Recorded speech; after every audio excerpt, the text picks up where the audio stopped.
পরিষদ বিভাগের একটি নির্দেশনা রয়েছে যে রমজান মাসে যাতে সাধারণ মানুষ তাদের সাধ্যের সীমার মধ্যে থেকে তারা যাতে বাজার করতে পারে বা স্বাস্থ্যকর উপায়ে তাদের ইফতার সামগ্রীগুলো ক্রয় করতে পারে সেটা নিশ্চিত করার জন্য আমাদের উপর নির্দেশনা রয়েছে। সেই নির্দেশনার আলোকেই শ্রদ্ধেয় ডিসি স্যারের নির্দেশক্রমে এবং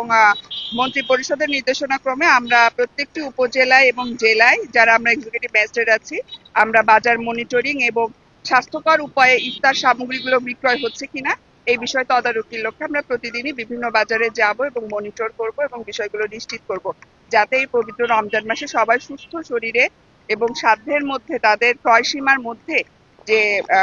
বাজারগুলো করা যায়, তাদের স্বাস্থ্যকর খাবার যাতে তারা গ্রহণ করতে পারে, সাধারণ মানুষ যাতে উপকৃত হয় সেই লক্ষ্যে আমরা আমাদের এই কার্যক্রম চালিয়ে যাব এবং পুরো রমজান মাসটি এই কার্যক্রম অব্যাহত থাকবে।